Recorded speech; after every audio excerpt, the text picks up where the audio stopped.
Bonjour à toutes et à tous. Alors, pour la suite de mon aventure avec le monde invisible, on m'a demandé, j'ai eu beaucoup d'appels pour me demander comment j'avais vécu ma médiumnité avec les prêtres et l'Église. Ah oui, c'est vrai que c'était une longue aventure.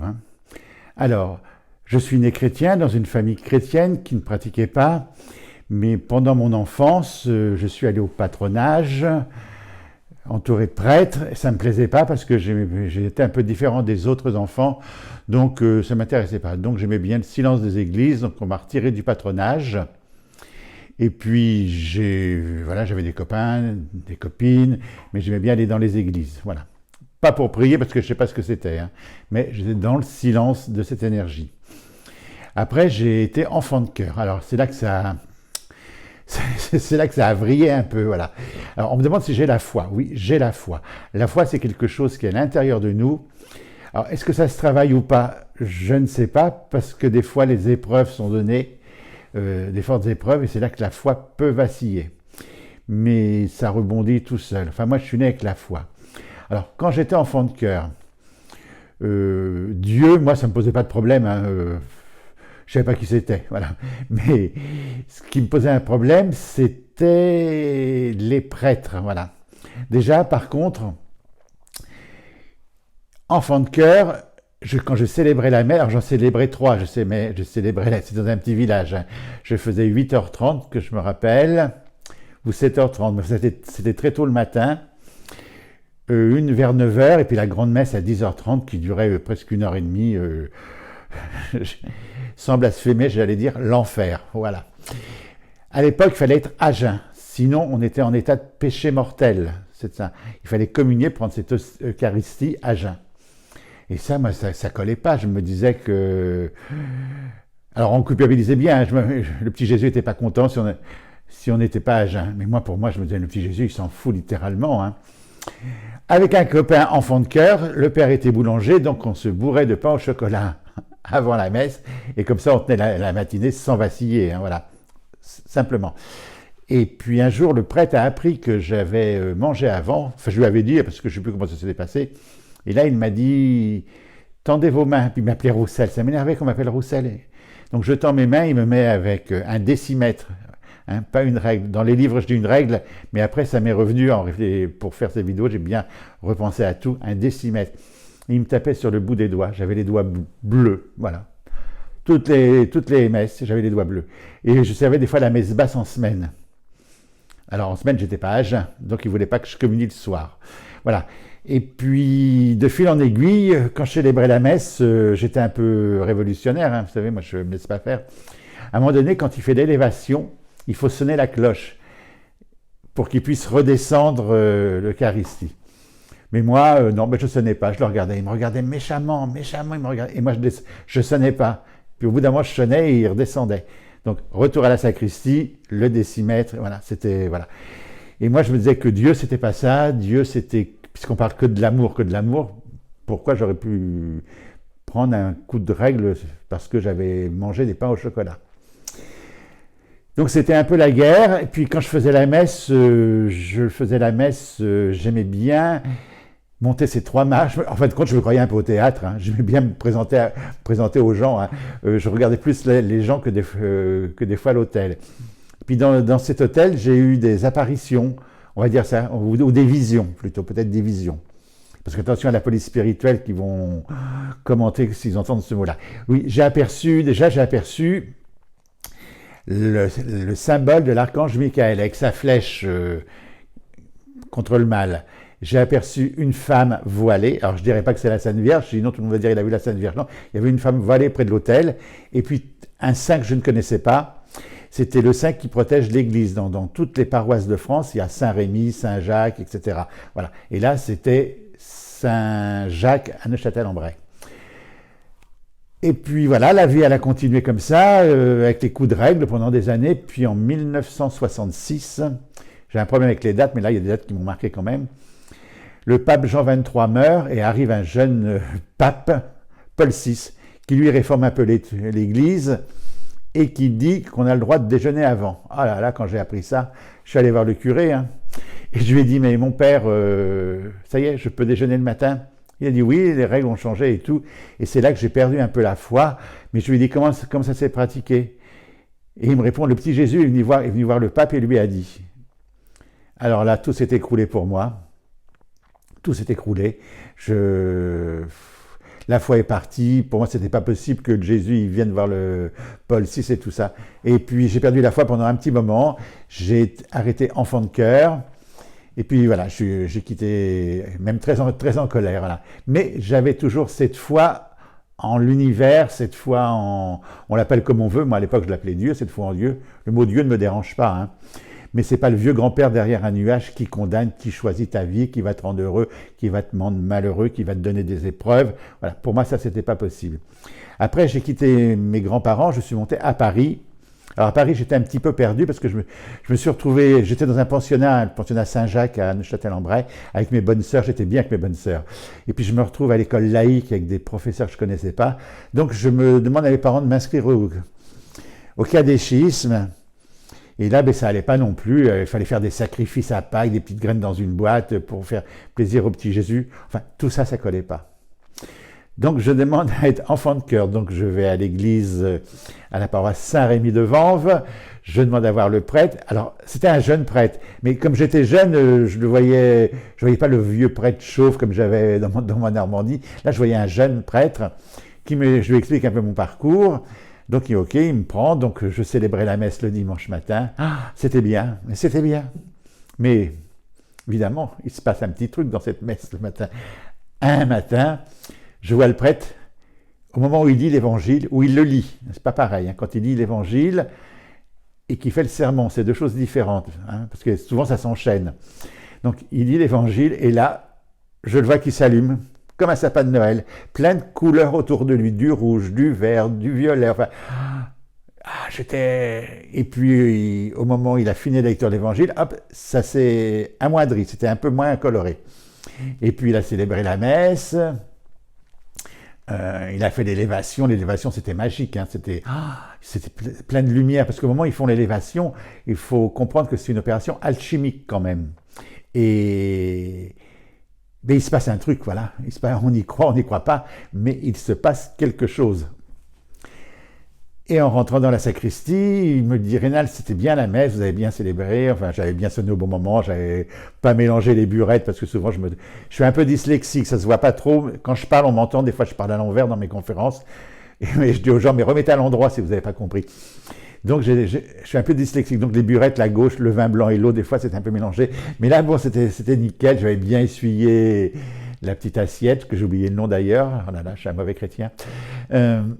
Et je lui dis, mon père, il faut que je vous dise quelque chose. Je lui dis, pendant que vous parliez, puis moi, je suis nature, hein, voilà. Je lui dis, je voyais, vous étiez allumé comme un sapin de Noël. Plein de boules, enfin, plein de couleurs. Et là, il rigole. Au lieu de se mettre en colère, il rigole. Ah, il me dit, ah, tu as vu ça? Je lui dis oui. Il me dit, c'est l'aura que tu as vu. C'est la première fois que j'entendais parler de ce mot aura. Donc, il explique, les saints qui sont représentés dans les vitraux ont autour de la tête une auréole. Voilà. Donc, c'est leur corps énergétique, c'est leur aura, enfin, c'est tous les corps spirituels qui sont enchevêtrés l'un des autres, qui donnent une émotion, selon l'instant où on est. Donc, il me parle de l'aura, je ne comprenais pas trop, mais il me dit, c'est parce que tu es médium. Et c'est la première fois que j'entendais le mot médium venant d'un prêtre. J'avais déjà lu, non, c'est après que j'ai lu, parce que je me mélange un peu dans les années. Mais le mot médium, c'est la première fois qu'un prêtre me disait « tu es médium ». Médium, je ne savais pas ce que ça voulait dire. Et il me dit, première chose, il me dit « il ne faut surtout pas en parler ». Ah, et pourquoi il ne faut pas en parler si je le suis? Ah ben c'est comme ça, dans l'église, on ne parle pas des médiums, parce qu'il me dit « je suis médium également ». Ah, donc ça m'a interpellé. Je ne veux pas dire que ça m'a empêché de dormir, mais voilà, je voyais des choses. Il m'explique que les autres ne voient pas, alors que moi je croyais que tout le monde voyait. Hein, voilà. Il m'explique que les autres ne voient pas, c'est parce qu'on a une faculté à percevoir des choses invisibles qui sont tout à fait normales et ce n'est pas paranormal. C'est pour ça quand on me dit ce que je fais, pour moi c'est normal. Donc ce prêtre il m'a rassuré, donc on a parlé de Dieu. Hein. Il m'a dit, mais je ne le connais pas. Hein.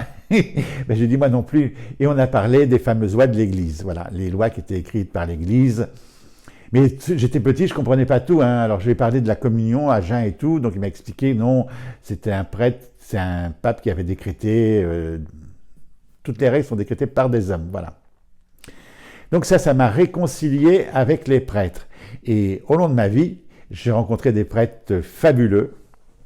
J'en ai rencontré des moins fabuleux qui me disaient « Ah, Harold, on ne bouge pas. » Voilà. Des prêtres moins fabuleux qui avaient leur foi à eux, et puis qui avaient la foi de l'Église. Et puis moi, j'ai la foi naturelle en Dieu. Voilà. Donc les prêtres ont une importance importante dans ma vie. Il y en a qui viennent me consulter en cachette, ça m'amuse toujours. Ça. Une fois à Paris, je fais une conférence et hop, il y avait un monsieur qui était au fond. Ici, il écoute la vidéo, il va se reconnaître. Il était au fond et au-dessus, je vois un grand livre en cuir qui s'ouvre avec des pages en papier fin. Et je lui dis, monsieur, au dernier rang là-bas, vous avez un livre ouvert. Il me fait chut. Donc il avait compris que j'avais compris. Puis à la fin, il est venu me parler, on est venu me consulter et on a parlé de l'Église, de l'amour de Dieu, de l'invisible, et c'était fabuleux. J'ai eu un moine aussi en Bretagne. Alors je faisais des conférences en Bretagne à Plouay, dans un hôtel-restaurant au premier étage, où c'était bal musette le dimanche après-midi, et le vendredi soir, c'est moi qui arrivais avec mes conférences. Et là, il y avait un moine, pareil, il m'a dit, je suis de l'abbaye de... Voilà. Il me dit, je viens vous voir, il me dit, parce que je suis abonné à une revue paranormale. Il dit, mais j'ai pas le droit, je suis venu en cachette, j'ai eu l'autorisation de sortir pour venir vous écouter. Voilà. Donc, les prêtres et la médiumnité, ça fonctionne. Seulement, c'est pas reconnu par l'Église. Ça, c'est un autre problème. Et puis, sur ma route, j'ai rencontré le père François Brune, que beaucoup de monde connaît. Et lui, ça a été une rencontre aussi où là, mais la foi, elle repart à 100 à l'heure, quoi, parce qu'on a parlé à nouveau de cette église, à nouveau des lois de l'église, à nouveau des évêques. Voilà, ça a été une rencontre magique. Il est au ciel maintenant, il attendait ça depuis très longtemps. Donc, François, je vous salue si vous m'écoutez. Donc, la première fois que j'ai rencontré le père François Brune, c'était à une émission à Europe numéro 1. J'avais été invité par Marc Menant, un dimanche après-midi, puis son émission a duré plusieurs années, et après, ils l'ont passé le dimanche matin. Et Marc Menant m'avait dit, Rénal, je vais vous mettre face à un prêtre pour faire un débat et tout. Et mais moi, j'avais peur de rien, donc prêtre ou pas, j'ai dit, ok, je viens, il n'y a pas de problème. Et quand j'arrive dans le studio, je vois le père François Brune, qui me dit, ah, c'est vous, Rénal, le médium et tout.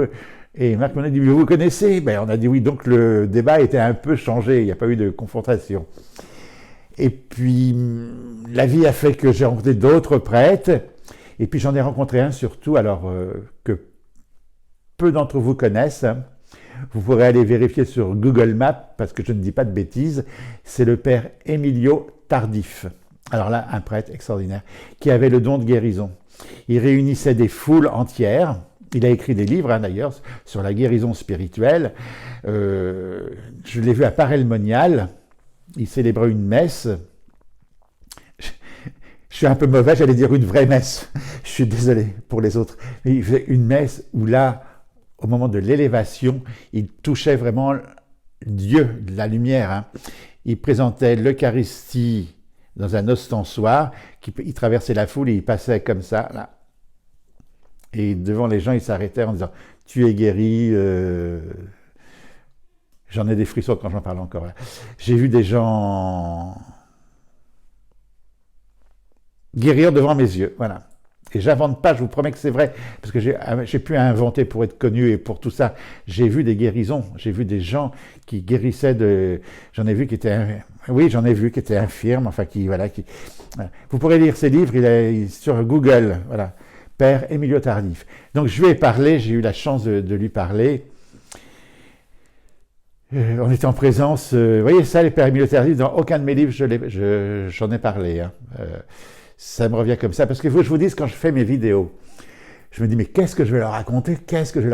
Et la nuit, à 4h du matin, environ, le guide me dit, voilà, tu parles de ça, de ça, de ça. Et il est venu cette nuit. Là, j'enregistre, il est environ 11h le matin. Il me dit, voilà, demain, tu fais les prêtres et l'église. Voilà. Donc voilà, mais aujourd'hui je vous parle d'église. Et il m'a dit, voilà, tu parles de Emilio Tardif, qui est décédé aujourd'hui également. Voilà. Donc j'ai vu la guérison, j'ai vu le pouvoir de l'amour divin, j'ai vu qu'il fallait pas un saint particulier pour accéder à cet amour, et bien faire la différence entre l'Église, l'enseignement de l'Église, et la chrétienté, et les prêtres. Voilà, les prêtres sont merveilleux. Alors moi j'ai eu beaucoup de problèmes. Ah, une anecdote, il faut que je vous raconte. Le jour de ma communion solennelle. Alors c'est là que c'est à peu près au niveau quand Paul VI est passé que j'ai perdu cette foi, mais il fallait communier. Toute la famille était invitée, les oncles, la tante Ginette, l'oncle René. Donc j'ai dit à mes parents, comme beaucoup d'enfants, enfin moi j'étais un peu spécial, j'ai dit voilà, je communie, mais j'aurai les cadeaux. Et j'ai fait une communion, mais sans foi, sans rien. Et quand je suis le jour de ma communion, on tient un cierge, je le faisais couler sur le jeune homme devant moi. Enfin, j'étais en révolution complète. Après, je suis allé à l'enterrement de ma grand-mère Joséphine. Je priais pas, j'étais complètement fermé à tout ça. Donc, Dieu n'est qu'amour, Dieu pardonne. Donc, j'ai pas de culpabilité à avoir. Et puis, avant la communion, je crois, on fait la confirmation. Ah voilà, la confirmation. On m'avait dit qu'on passait devant un monsieur, enfin l'évêque, hein, et on lui embrassait sa bague, et il nous mettait un soufflet comme ça. Mais moi, pas du tout. Pourquoi j'embrasserais un bonhomme habillé en... je pense au père Brune, il disait toujours à les évêques habillés en D'Artagnan. Oui, mais il est habillé en rouge, et il me tend sa main comme ça, et moi, j'embrasse pas la bague. Donc le prêtre me regarde, j'embrasse pas la bague, j'embrasse pas. Donc on me fait sortir, et puis on m'amène dans la sacristie. Et dans la sacristie, l'évêque est venu et il m'a dit « Tu veux pas embrasser ma bague ?» Je vais expliquer pourquoi. Et à la fin, je l'ai embrassé quand même. Parce qu'il m'a parlé avec les mots qu'il fallait. Donc c'est comme dans la vie de tous les jours, il y a des prêtres sympathiques, il y a des prêtres moins sympathiques, il y a des médiums sympas, il y en a des moins sympas. Voilà, mon aventure avec les prêtres. Donc un grand respect pour les prêtres, ils sont utiles, malgré tout ce qui se passe, ce sont des hommes comme tout le monde. Mais voilà. Voilà, j'espère que j'ai bien raconté ça, parce que c'est un peu à l'arrache, j'ai rien écrit. Je suis aux ordres de là-haut, et je serai dans la nuit si j'ai fait quelque chose de bien. Voilà, je vous remercie. À très bientôt pour d'autres aventures.